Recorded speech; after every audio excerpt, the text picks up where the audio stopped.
नमस्कार साथियों, स्वागत है आप सभी का रिजल्ट गुरु पर। उम्मीद करता हूं आप सभी लोग बहुत बेहतरीन होंगे। और यदि आप इस वीडियो को देख रहे हैं तो कहीं ना कहीं मध्य प्रदेश कांस्टेबल की तैयारी बहुत अच्छे तरीके से कर रहे होंगे। एक चीज बहुत लोगों को डाउट रहती है कि यदि सर हम इस पेपर को क्वालिफाई कर लेते हैं तो सर हमारी ट्रेनिंग कहाँ पे होगी। क्योंकि कई ऐसे लोग होते हैं जिनको अपने होम टाउन से दूर जाने में थोड़ी सी परेशानी होती है। तो मैं आज आपको ये बताऊंगा कि आपके राज्य में यदि आप मध्य प्रदेश की तैयारी कर रहे हैं तो मध्य प्रदेश में ट्रेनिंग स्कूल पीटीएस कहाँ पर है। पीटीएस का मतलब होता है पुलिस ट्रेनिंग स्कूल, कहां कहां पर है राज्य में। जो भी पीटीएस है उनमें से कहां कहां पर आपकी ट्रेनिंग हो सकती है। इसके अलावा जिसका इंतजार सभी को होता है वो है सैलरी। भाई वेतन कितना है, सैलरी कितना है, इस जानकारी आपको अवश्य दी जाएगी और इस जानकारी वीडियो के एंड में मिलेगी। तो इसलिए यदि और रियल वेतन आपको बताऊंगा कि कितना टोटल वेतन बनता है, कितनी सैलरी आती है, कितना बेसिक पे है, कितना एचआरए है, कितना आपके टैक्स कटेंगे और फाइनली कितना आपको पैसा मिलेगा। इसकी पूरी जानकारी आपको सैलरी की दी जाएगी और ये जानकारी वीडियो के एंड में दी जाएगी ताकि आप अंत तक वीडियो को देखें। तो शुरुआत में हम थोड़ी सी जानकारी देंगे आपको किस चीज की, कि कहां कहां पर आपके ट्रेनिंग स्कूल हैं, कहां कहां पर पुलिस की ट्रेनिंग होती है। ठीक है, तो देखिए सबसे पहले हम यहाँ पर कुछ इमेजेस देख रहे हैं। ये आपके ट्रेनिंग के दौरान दिए जाने वाले अवार्ड हैं। ठीक है, यहाँ पर हाँ एक बहुत अच्छी गाड़ी की तस्वीर आई। भाई यदि आपको इस तरीके की गाड़ी में घूमना है तो भाई आप लोग बढ़िया तरीके से पढ़ाई करना शुरू कर दीजिए, बेहतरीन पढ़ाई करिएगा। हम यानी कि हमारी रिजल्ट गुरु की टीम आपके लिए डेली क्लासेस लाती है रात में 8 बजे से, रात में 8 बजे से लेकर के रात के 12 बजे तक लगातार डेली आपके लिए क्लासेस लाई जा रही। मैं टाइम लिख देता हूं, रात 8 बजे से रात 8 बजे से रात 12 बजे तक, रात 12 बजे तक रिजल्ट गुरु की टीम आपके लिए डेली क्लासेस ला रही है एमपी कांस्टेबल के लिए, जिसमें जीके जीएस की क्लास होती है, एमपी जीके की क्लास अलग से होती है, रीजनिंग की क्लास होती है और मैथमेटिक्स की क्लास होती है। पर डे हमारे क्लास के साथ जुड़िएगा, एक बहुत अच्छी तैयारी करने का मौका मिलेगा और गारंटी देते हैं यदि एग्जाम के पहले तक आप हमसे जुड़े रहे तो आपके सिलेक्शन को हम कंफर्म करा देंगे, उसको मजबूत करा देंगे। तो ऐसी गाड़ी में घूमना चाहते हैं तो प्लीज वीडियो को जरूर देखिएगा। ठीक है, तो यहाँ पर जानकारी दे रहा था मैं कुछ ट्रेनिंग स्कूल की। देखिए यहाँ पे लिखा है पुलिस प्रशिक्षणशाला उज्जैन। उज्जैन में एक क्या बोलते हैं पीटीएस है। ठीक है, यहाँ पर बहुत से लोगों की ट्रेनिंग होती है। अब वो डिपेंड करता है कि आपकी क्या किस्मत रहेगी, आपको कौन सा ट्रेनिंग स्कूल मिलता है। एक कुछ तस्वीरें हैं, एक बार देख लीजिएगा फिर हम आगे बढ़ते हैं। ये इंदौर का पुलिस प्रशिक्षण महाविद्यालय है। ठीक है, एक ग्वालियर का तिघरा पुलिस प्रशिक्षण महाविद्यालय, यहाँ पे एक वर्ड लिखा हुआ तिघरा, तिघरा नाम से ग्वालियर में जो एक जगह पड़ती है तिघरा, यहाँ पर पीटीएस बना हुआ है। बहुत से लोगों की ट्रेनिंग हुई है, बहुत सारे लोग यहाँ से ट्रेनिंग करके आज राज्य में नौकरी कर रहे हैं। ठीक है, यहाँ पर हर साल होने वाली परेड जो कि लाल परेड ग्राउंड पर भोपाल के दिल्ली के लाल परेड ग्राउंड की बात नहीं कर रहा हूँ, भोपाल में भी एक लाल परेड ग्राउंड है, वहाँ पर होने वाली एक परेड की एक फोटो है। ठीक है, इसके अलावा मैं आपको बताना चाहूँगा यहाँ पर लिखित में जो भी मध्य प्रदेश में पीटीएस हैं, जो भी पुलिस ट्रेनिंग इंस्टीट्यूट हैं या स्कूल्स हैं, उनके बारे में थोड़ी सी जानकारी देना चाहूँगा कि इन शहरों में आपकी ट्रेनिंग हो सकती है। कई लोगों को ये परेशानी होती है कि सर हम ज़्यादा दूर नहीं जा सकते हैं ट्रेनिंग के लिए। ठीक है, यदि कोई महिला है तो उसको थोड़ी सी परेशानी होती है कई शहरों में, तो उनके लिए बताना चाहूँगा कि ट्रेनिंग आपकी कहाँ कहाँ पे हो सकती है। मध्य प्रदेश पुलिस अकादमी ये भोपाल का एक जगह है, भोपाल की एक जगह है जिसको हम भौरी बोलते हैं। ठीक है, यहाँ पर है और ये राज्य के सबसे महत्वपूर्ण ट्रेनिंग सेंटर्स में से एक है। इसके अलावा हम बात करेंगे पुलिस प्रशिक्षणशाला सागर, मध्य प्रदेश के सागर में भी एक पीटीएस बना हुआ है।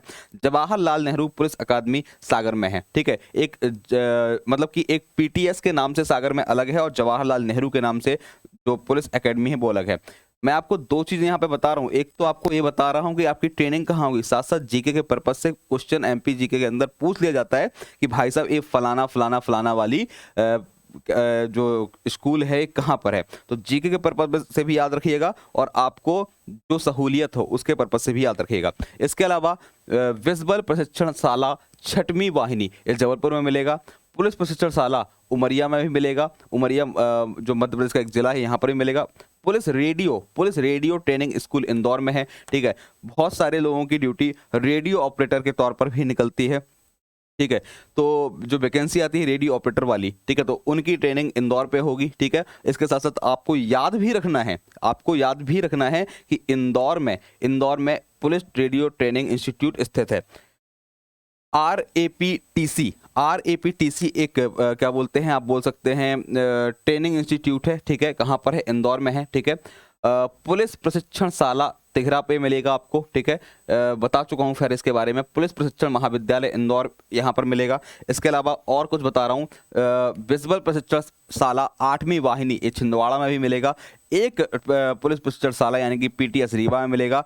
एक पुलिस प्रशिक्षण शाला यानी कि पीटीएस पचपड़ी में मिलेगा। तो ध्यान दीजिएगा, यहाँ पर मैंने जो भी आपको बताए हैं, यहाँ पर मैंने आपको जो भी बताए हैं वो सारे के सारे क्या थे? पुलिस ट्रेनिंग इंस्टीट्यूट हैं, पुलिस ट्रेनिंग स्कूल हैं। ठीक है, यहाँ पर एक फोटो लिखा हुआ है आरएपीटीसी, खैर इमेज उतनी साफ नहीं है। आरएपीटीसी का मतलब है रुस्तम जी आर्म्ड पुलिस ट्रेनिंग कॉलेज। ये इंदौर में बना हुआ एक कॉलेज है और मध्य प्रदेश के सबसे पुराने ट्रेनिंग इंस्टीट्यूट में से एक है। बहुत से लोग यहाँ से ट्रेनिंग करते हैं, ध्यान दीजिएगा। इसके अलावा मैं आपको बताना चाहूंगा वेतन के लिए सबसे इंपॉर्टेंट चीज, आज की सबसे इंपॉर्टेंट चीज जिसके बारे में आप लोग शायद यदि इस वीडियो को देखने आए हैं तो इस वेतन, इस सैलरी के चलते ही आए हैं। तो आपको बताना चाहूंगा कि आप यदि कांस्टेबल बनते हैं तो कांस्टेबल को हिंदी में आरक्षक कहा जाता है। क्या बोलते हैं? आरक्षक। तो आरक्षक संवर्ग के जो लोग हैं उनका वेतनमान 5200 से 20,200, ये बेसिक पे है एक तरीके का। ठीक है, ये रहता है। ग्रेड पे रहेगा 1900। ठीक है, ग्रेड पे क्या रहेगा? 1900 ग्रेड पे की नौकरी है और 1900 ग्रेड पे की नौकरी की सैलरी लगभग देखा जाए, ठीक है, तो 27 से 28,000 रुपये बनती है, लेकिन टैक्स काटने के बाद वो 25,000 के आसपास हो जाती है। कैसे होती है वो हम पूरा समझ लेंगे। यदि आप प्रधान आरक्षक बनते हैं कंप्यूटर वाले, फिलहाल इसकी वैकेंसी जिस चीज के लिए आप पढ़ रहे हैं वो है नहीं है, तो उसका ग्रेड पे 2100 है। और सहायक उप निरीक्षक यदि आप कंप्यूटर बनते हैं, यदि आप एएसआई बनते हैं, असिस्टेंट सब इंस्पेक्टर बनते हैं कंप्यूटर वाले, तो उसका ग्रेड पे 2400 है, यानी कि सैलरी थोड़ी सी ज्यादा है। फिलहाल आप जो तैयारी कर रहे हैं वो आरक्षक संवर्ग की है, यानी कि आपका जो ग्रेड पे रहेगा वो 1900 रहेगा। ठीक है, वो अब कई लोग बोलते हैं सर हमें ग्रेड पे से सैलरी समझ में नहीं आती, तो भाई हम है ना समझाने के लिए, आपको समझाएंगे। देखिए, तो समझते हैं हम सैलरी स्लिप पूरी की क्या होती है। यदि आपका ग्रेड पे आपका, यदि आपका ग्रेड पे 1900 है, यदि 1900 ग्रेड पे है, तो 1900 ग्रेड पे आप ये मान के चलिए कि जो आपका बेसिक पे होगा वो 19,500 रुपये होगा। 19,500 आपका बेसिक पे है, यानी कि आपकी मेन सैलरी है। इस पे डीए मिलता है। डीए मिलता है। डीए का मतलब जो भी आपके महंगाई भत्ता है, इसको डीए को साधारण शब्दों में समझिए, ये क्या है? महंगाई भत्ता है। ठीक है, ये क्या है? महंगाई भत्ता है। महंगाई भत्ता क्यों दिया जाता है? मान लीजिएगा भाई कि हमारी आज आप देखिएगा कि टमाटर जो है 10 रुपये किलो मिलने वाला टमाटर 120, 130, 150, 200 रुपए किलो मिल रहा है अलग अलग जगह पे। ठीक है, तो उसको चलाने के लिए महंगाई भत्ता दिया जाता है। तो डीए जो है वो आपकी सैलरी का बेसिक पे का 38% मिलता है, जो कि 7410 है। और एक चीज आपको बता दूं कि जो ये सैलरी बता रहा हूं वो ओरिजिनल सैलरी ही है, उससे थोड़ी अप्रॉक्स यानी कि 19-20 हो सकता है, इससे ज्यादा कुछ अंतर देखने को आपको नहीं मिलेगा। ठीक है, डीए जो होगा वो 7410 रहेगा। जो अदर अलाउंसेस मिलते हैं वो करीबन 1080 रुपए के आसपास मिलता है। एचआरए जो होगा वो 500 से 1000 रुपए के समथिंग मिलेगा। एचआरए का मतलब है हाउस रेंट। ठीक है, हाउस रेंट का यानी कि आपके घर के किराए का, जो यदि आप किसी किराए के कमरे में रह रहे हैं तो उसका जो अलाउंस मिलेगा वो 500 से 1000 रुपये मिलेगा। मैंने 500 से 1000 रुपये इसलिए लिखा क्योंकि ये जो एचआरए होता है ये अलग अलग शहरों में अलग अलग होता है। यदि आप छोटे शहर में रहते हैं, तहसील लेवल के शहर में रहते हैं, तो मान लीजिएगा 500 मिलेगा। ठीक है, यदि आप जिले लेवल के शहर में रह रहे हैं तो आपको 700 मिलेगा। यदि आप राज्य के महानगर यानी कि ग्वालियर, भोपाल, इंदौर, जबलपुर, इन शहरों में रहते हैं जो महानगर हैं, यहाँ पर आपका एचआरए थोड़ी सा ज़्यादा होगा। यानी कि एचआरए जो होता है डिपेंड करता है कि आप किस प्रकार के शहर में रह रहे हैं। हाँ जी, अब देंगे वो 500 से 1000 रुपये। अब वो आप रूम उसमें ले पाओ या ना ले पाओ, ठीक है, वो आप जैसा भी देखिए। ठीक है, टैक्स तो ये तो आपको जो चीज मिलती है 19,500, 7410, 1080 और एचआरए, ये चीज वो है जो आपको मिल रही है। ठीक है, ये मिलने वाली चीज है। अब कट क्या होता है? कटता क्या है देखिएगा, तो ध्यान दीजिएगा, इसमें आपका टैक्स कटेगा करीबन 208 रुपए। ठीक है, जीआईएस जो कि एक प्रकार का आपका बीमा है, शुरुआत में ये लोग कुछ कुछ काटते रहते हैं, बाद में आपको इकट्ठा करके दे देते हैं। ठीक है, तो 200 रुपए आपका एक प्रकार का ये बीमा का कटेगा। एनपीएस भी बीमा से संबंधित है, तो ठीक है, ये 2613 रुपये कटेगा। ठीक है, एनपीएस में क्या होता है? जितना पैसा आप देते हो उतना ही पैसा सरकार भी आपके लिए जमा करवाती है और रिटायरमेंट के बाद आपको वो पूरा पैसा एक बड़े ब्याज के रूप में मिल जाता है। ठीक है, तो 2613 रुपये आपका एनपीएस कटेगा। तो ये सारे के सारे क्या है, डिडक्शन है, ये सारे के सारी कटौतियां हैं, ये डिडक्शन है। ठीक है, अब डिडक्शन देखा जाए तो करीबन हमारा 2002 करीबन 3000 का डिडक्शन हो रहा है और करीबन 28,000 रुपये आपका टोटल ये बन रहा था।